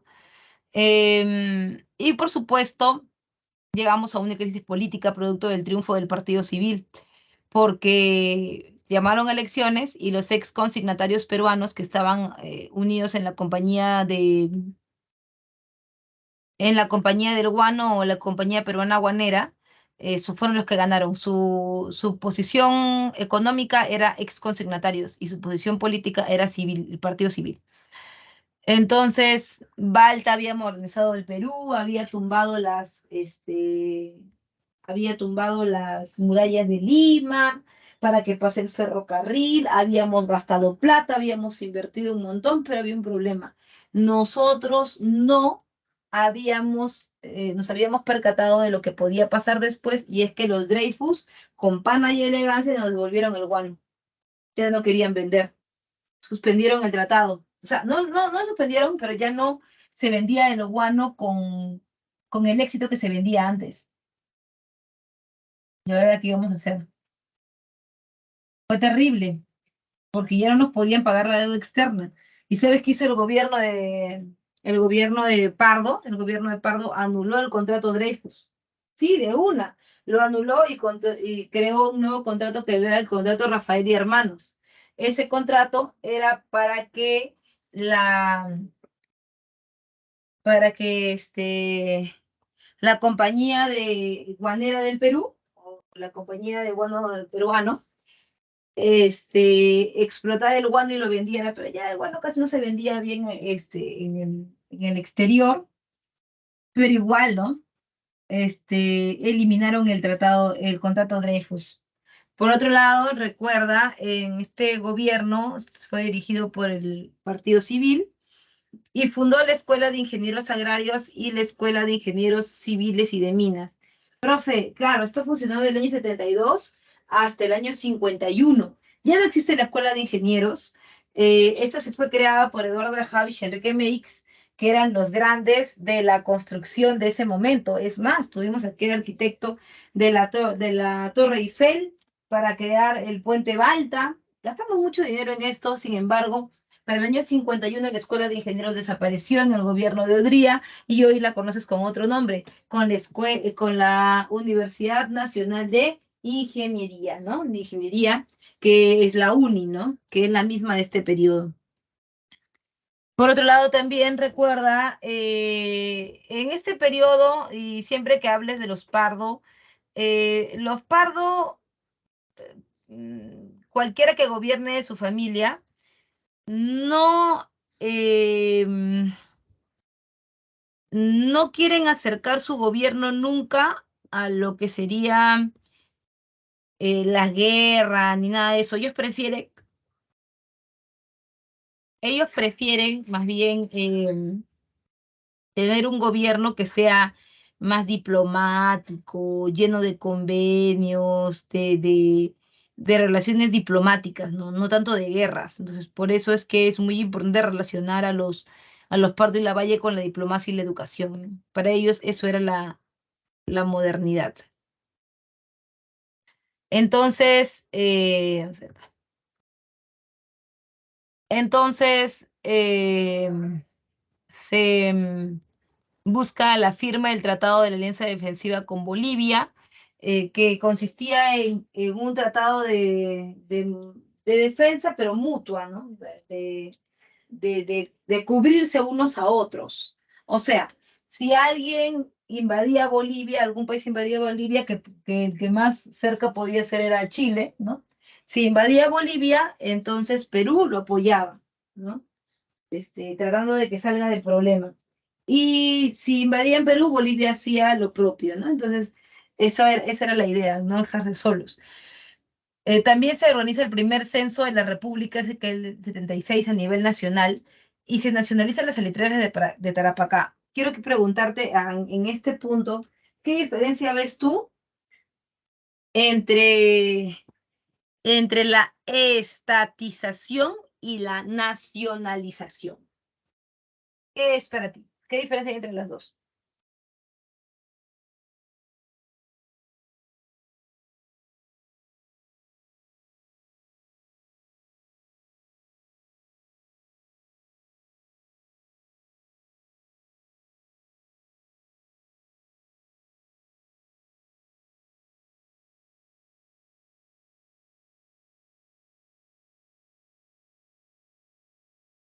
¿Alguna diferencia que tú veas?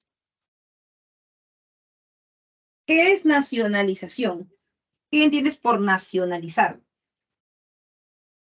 ¿Serán lo mismo? ¿Serán cosas distintas? Mira, la nacionalización es la venta del recurso por parte del Estado a los privados nacionales, empresas de peruanos, pero privadas.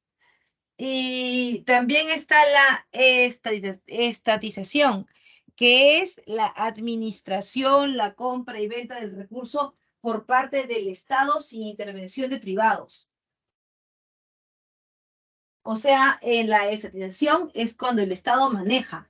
En cambio, la nacionalización es venderle a los privados nacionales. Eso es, ¿ya?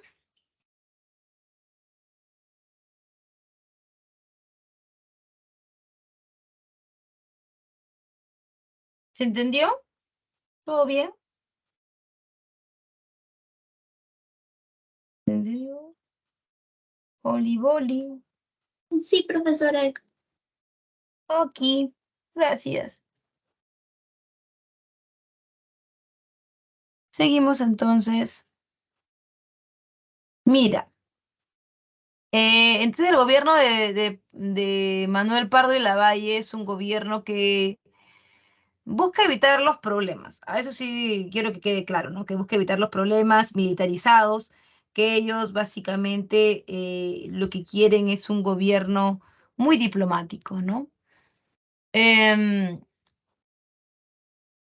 el presidente Pardo fue asesinado en el año 76 y como parte de ese suceso es que se elige a Mariano Ignacio Prado en un segundo gobierno.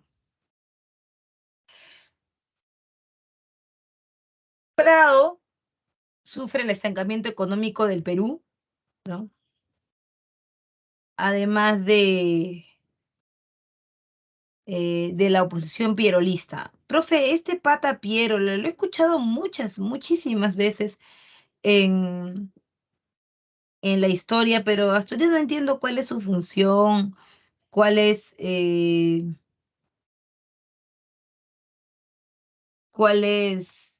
digamos, su papel, su participación, qué buscaba, etcétera. Bueno, te voy a comentar un poco, ¿no? Y es que en el caso de Pierola, Pierola es eh, como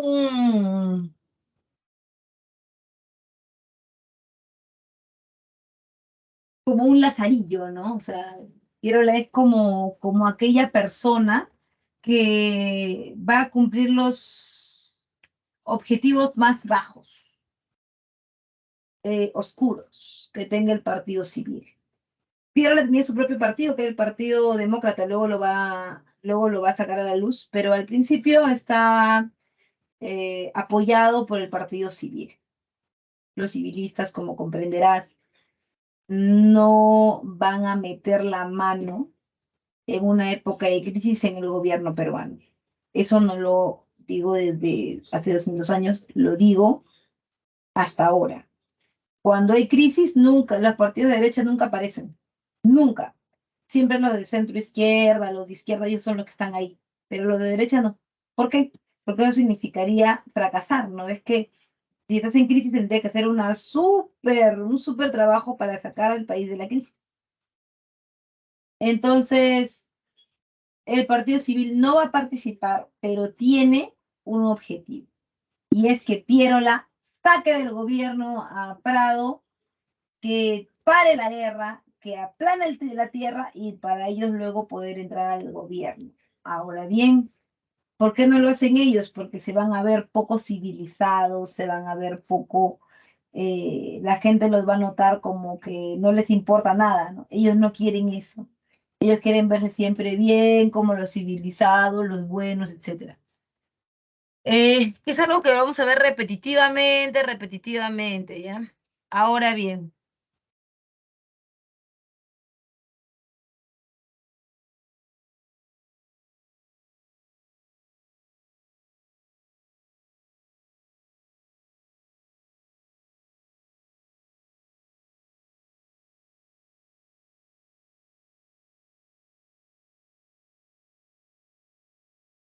em, Pierole entonces va a ser el que juegue no muy limpio en contra del gobierno de Prado, representando al Partido Civil.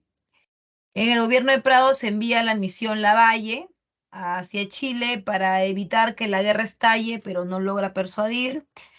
Y Chile le declara la guerra al Perú el 5 de abril 79.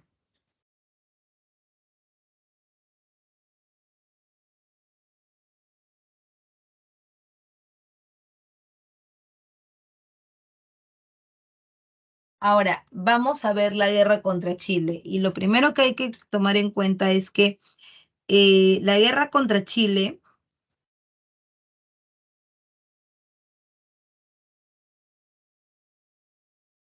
tiene una causa principal y es el control de los terrenos o los yacimientos salitreros de Perú y Bolivia.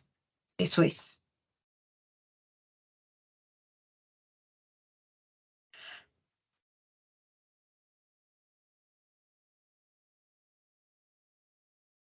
Entre los antecedentes, bueno, el Perú llega a la guerra mal, ¿no? Llega a la guerra en bancarrota y con una reducción de la capacidad militar casi al mínimo, ¿no?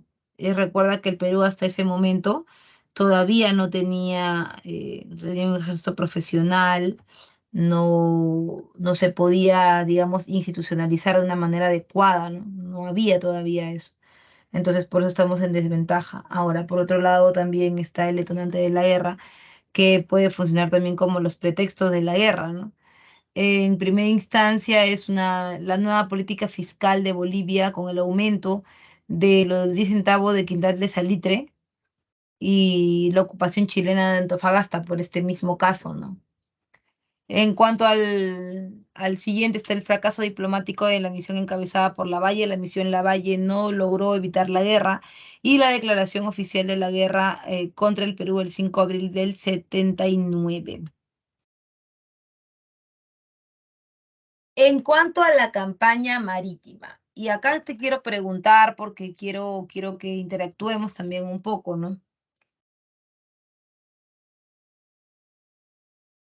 Eh, Quiero preguntarte, ¿qué importancia crees tú que tenga la campaña marítima en una guerra? Esto lo hemos visto cuando vimos Grecia. ¿Ah? ¿Cuál es la importancia que tiene la campaña marítima?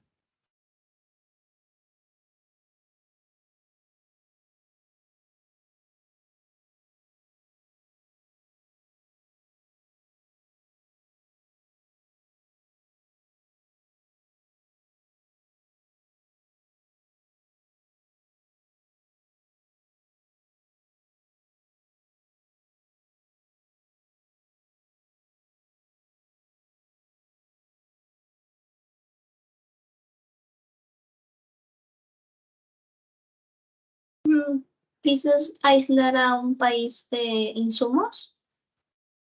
¿Cómo? No te escuché. ¿Aislar a un país de ciertos insumos? Claro, o sea, la idea es que tu contrincante tenga que quedar lo más débil posible. Esa es la idea, ¿no? Entonces, si tú tomas, por ejemplo, el mar, tomas los principales puertos, ¿qué va a ocurrir? Que no van a poder tener soldados, ya, soldados, armas, alimentos, agua.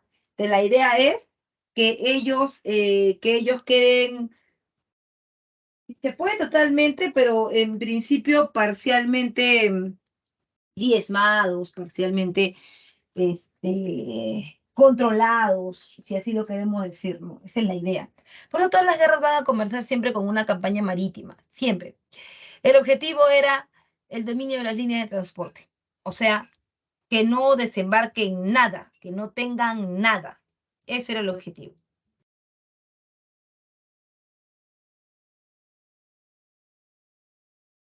El combate de Iquique, que es el primer combate que tenemos en la campaña marítima, nos hace perder la fragata Independencia. Oye, con la Independencia también se fueron nuestros sueños con la Independencia.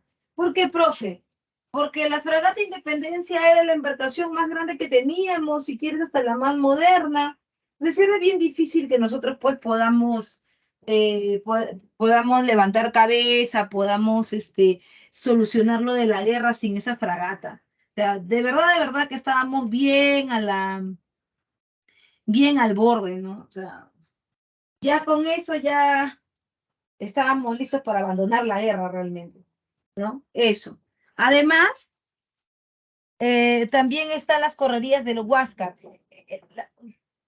Las correrías del Huáscar son las incursiones que hizo el monitor Huáscar hacia los puertos chilenos, dando idea como que de que quería atacar, ¿no? Pero en realidad eran como falsas alarmas, los chilenos se movilizaban, pero al final simplemente se desgastaba el ejército. También es parte de la estrategia de la época, ¿no? Desgastar el ejército y desestabilizarlo. No saber por dónde va a venir tu ataque, ¿no? Que también era muy común para la época, bastante común, más de lo que tú creerías. ¿Logró dar resultados, profe? Sí, sí logró dar resultados, hasta que en el combate de Angamos se capturó el Huáscar y ahí ya las correrías pues dejaron de funcionar porque ya no teníamos, porque tiene que ser embarcaciones pequeñas, ¿ah? Tiene que ser embarcaciones pequeñas, de gran velocidad, que puedan cometer esas hazañas, ¿no? O sea, tenían que tener condiciones especiales, las cuales otras no tenían. Y por supuesto, a ver qué pasó acá. Y pues. Y por otro lado, también recuerda, perdimos el control marítimo y nos quedaba replegarnos hacia la campaña terrestre. Ahora, en la campaña terrestre va a haber una gran cantidad de líderes militares que eran caudillos, que no eran militares de carrera. Por ejemplo, Bolognesi sí, Bolognesi había estado en Europa, igual que Grau, habían pertenecido a las escuelas militares. El que nunca había ido a la escuela militar era Alfonso Ugarte, no era un militar de carrera. Se habla mucho de él, sí, que es un héroe, que peleó por el Perú, pero en realidad, bueno, como te lo decía también con el caso de Tupac Amaru, no podemos asegurar que no fue así, pero sí que sí tenemos muchas evidencias de que él no solamente lo hacía por eso, si es que lo hizo por eso, ¿no? No solo lo hacía por eso. De lo que sí estamos seguros es que él estaba buscando resguardar su propio patrimonio, porque Alfonso Ugarte era dueño de salitreras, claro, tenía indígenas trabajando en las salitreras del sur, y mientras que todos los dueños de salitreras se habían corrido, sus amigos más de la élite, del jet set, de la élite peruana, se habían ido a Europa a resguardar sus propias vidas, él se quedó. Ahora, hay algunos que dicen, no, se quedó por el Perú, porque amaba al Perú y lo que sea. Pero en realidad, él tenía intereses, ¿no? Él tenía intereses para quedarse aquí en el Perú, sus tierras eran una de ellas, la más importante, y así llega a la campaña terrestre. En la campaña terrestre, claro, o sea, es lo mismo que cuando íbamos a Tupac Amaru. Son seres humanos, ¿no? Y está bien. También tomaron decisiones que los convertirían en héroes porque nadie protege lo suyo y también de paso a tu país, ¿no? O sea, también hay que ponerse a pensar en eso. ¿Quién va directamente al campo de batalla y no solamente manda a sus soldados? Por lo que haya sido, estuvo presente, pero no era un militar de carrera. El único militar ahí era Bolognesi, ¿no? Entonces, en este caso, en la campaña del sur, perdimos en Pisagua, en San Francisco, solo ganamos en Tarapacá, pero teníamos además dos enemigos, no solamente eran los chilenos, ¿ah? También teníamos un enemigo interno y ese era el gobierno del Perú, porque como tú sabes, Piero había entrado para que la guerra termine, gane o pierda la guerra tenía que terminar porque los civilistas ya le habían dicho que ellos querían que la guerra termine porque lo que querían evitar era que los chilenos llegaran a las haciendas de la costa norte, donde teníamos caña de azúcar. Bueno, teníamos es un decir, porque en realidad era de ellos, ¿no? Ellos tenían caña de azúcar y no querían perder, obviamente. La guerra iba a arrasar con todo eso. No importaba si el Perú ganaba o perdía, lo importante era que la guerra terminara. Y para eso estaba ahí Piérola. Acá hay una pregunta y dice, ¿y de verdad se tiró del morro con su caballo y la bandera? Estoy empezando a dudar. No, Yasmín, no tenemos data histórica, fuente, de que él se haya tirado con del morro, ¿no? En la parte baja, en el fondo del morro, se ha encontrado, se han encontrado pedazos de pie con un calcetín que dice AF, ¿no? Normalmente en esa época los calcetines, las medias, se bordaban con las iniciales de la persona. Y esto podría dar idea de que es él, pero podría ser otro AF, ¿no? Ahora, es un poco difícil que el caballo, que era un caballo, digamos, no del ejército, porque no había un ejército profesional, pero un animal y por instinto, un caballo por instinto, no se lanzaría al vacío, ¿no? Y además que es un caballo en guerra, es un poco difícil eso. También algunos aseguran que han encontrado una tumba que le corresponde a un tal Alfonso Ugarte en París, ¿no? Su madre lo estaba buscando, estaba dando dinero incluso por su hijo, pero no se sabe si los restos de ese tal Alfonso Ugarte en París son realmente de él, ¿no? Entonces, hay un montón de cuestiones ahí que lo dejan como en incertidumbre, lo dejan como que así en suspenso, ¿ya? Pero no sabemos exactamente si él se lanzó del morro. Mi opinión personal es que no se lanzó, ¿ya? Mm. Esa es mi humilde opinión personal. Finalmente, la campaña de Tacna y Arica la libramos sin apoyo. He vivido todo engañado, engañado toda mi vida. La campaña de Tacna y Arica nos presentó la derrota del Alto de la Alianza. Oye, mira, entramos a la guerra. Yo sé que entramos a la guerra, que no es el culpable Bolivia, que igual la guerra nos iba a alcanzar porque teníamos salitre y si Chile cruzaba a Bolivia, también cruzaba el Perú. Pero no te pases. Si ya habíamos entrado a la guerra, ¿por qué nos dejaron? O sea, no sabes qué, Rusia, oye, tengo problemas en mi país y me voy a arreglarlos y quédate tú en la guerra. ¿Oye qué?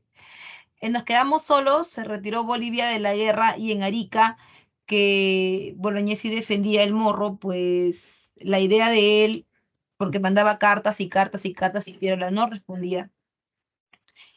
Bolognesi decidió tomar el morro porque él había mandado a minar el morro, porque Bolognesi sabía que iban a morir. Y pusieron minas antipersonales en el morro y los chilenos encontraron la forma de cortarlas. Subimos pensando que subiendo los chilenos íbamos a morir todos, pero las minas nunca se accionaron. Y pues el resto de la historia la conoces, ¿no? Los chilenos arrasaron en la cima del morro y perdimos perdimos la batalla de Arica. Eso hizo que los chilenos subieran hacia Lima y como fracasaron las negociaciones de paz, siguieron avanzando. Pierola, aún en Lima, decide defender la ciudad con una línea, literal una línea, uno al costado del otro, desde San Juan hasta Miraflores. Eh, Finalmente perdimos San Juan, perdimos Miraflores y ya entrando hacia la ciudad de Lima, se encontraron con la oposición del único que dijo, por acá no van a pasar, y fue Francisco García Calderón. García Calderón tiene un gobierno corto, que es el gobierno de la Magdalena, en el actual distrito de Pueblo Libre, y él se negó a ceder territorios, y es en ese momento en donde Cáceres inicia la resistencia a la Breña. Vencimos en Pucará, Marcaballe y Concepción, pero eran batallas muy pequeñas. Fue derrotado en Huamachuco y finalmente Miguel Iglesias da el grito de Montán, se firma el Tratado de Ancón, donde cedemos el territorio de Tarapacá, que es este sería Antofagasta, que es Bolivia, esto sería Tarapacá, Tacna, ¿no? Em, Cedimos a perpetuidad Tarapacá y Tacna y Arica lo dejamos por 10 años, para que después hiciera un plebiscito que nunca se hizo, y que terminó recién en el año 1929, ¿no? Por otro lado, en consecuencias económicas, quedamos una infraestructura destruida, la producción paralizada, pérdida de los ingresos salitreros y, por supuesto, conflictos, ¿no? Conflictos sociales entre propietarios, trabajadores, campesinos. Y esto provocó un desequilibrio, ¿no? Ese desequilibrio se llama crisis política. La crisis política económica nos golpeó también cuando la gente se dio cuenta que los chilenos podían volver a entrar, que los chilenos podían volver a golpear, se crearon como psicosociales en el Perú, ya estábamos en una crisis económica, en una crisis política, y la gente gritaba, oh, ¿y ahora quién podrá defendernos? Entonces, en medio de todo eso, la gente decidió que ya no querían un gobierno civil porque los civiles que habían estado durante la guerra, como Pierola, García Calderón, Luis Lapuerta, no, no habían podido con la guerra, que si nos volvían a atacar podríamos estar en peligro, y es por eso que se decidió hacer que los civiles pierden la confianza de la gente y ganan la confianza de los militares para reorganizar un sistema que estaba en crisis. A eso nosotros le llamamos segundo militarismo.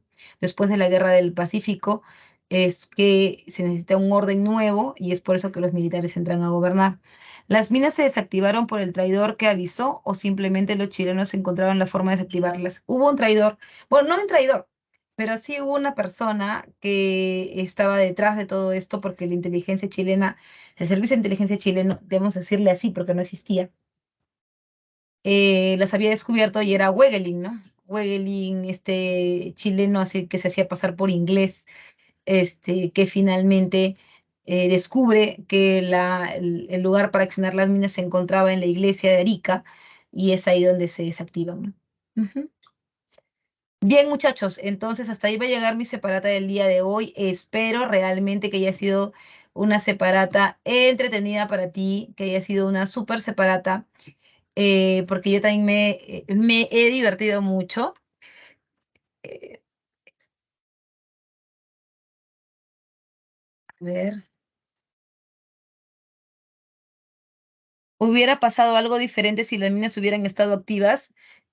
Bueno, eso es parte de la historia fáctica, no podemos saberlo, pero sí es posible que hubiéramos podido aguantar un poco más, porque en realidad algunas se activaron de manera manual. Ujú, de manera manual.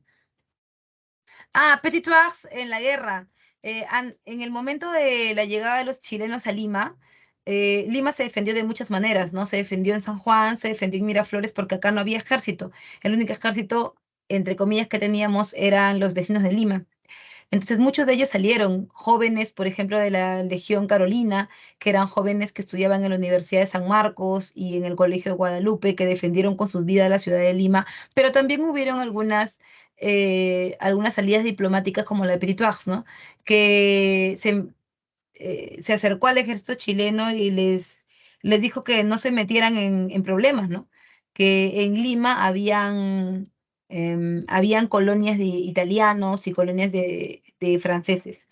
Entonces estaba quedado terminantemente prohibido el ataque a esas colonias, no tanto para salvar Lima, porque solo se salvaron las colonias, ¿no? Em, la colonia francesa, la colonia italiana, donde había bandera francesa, bandera italiana, ahí no se podía golpear. Algunos peruanos incluso hicieron flamear bandera francesa, italiana. Fue muy importante porque sí detuvo un poco el avance de los chilenos, ¿no? Ujú. Listo, chicos, entonces, no haciendo más, yo me despido de ustedes y quiero desearles unas super fiestas patrias, que reflexionemos esta semana que no nos vamos a ver porque la semana de vacaciones, entre comillas, que reflexionemos, que hagamos una sobremesa en nuestra casa y que sobre todo podamos exponer nuestras ideas, conversar y aplicar un poco de lo que de los conceptos, de las cosas que hemos aprendido aquí en el Centro Pre San Marcos. Estamos a 200 años del proceso de independencia y es importante que estos temas los toquemos con todos, con los amigos, con la familia, con toda la gente que podamos, sin discutir, pero siempre pudiendo debatir de manera alturada y por supuesto con conocimiento. No siendo más, me despido de ti y nos vemos hasta la próxima semana. Chao, chao, que te vea lindo, buen fin de semana. Chao. Gracias, profesor. Hasta luego.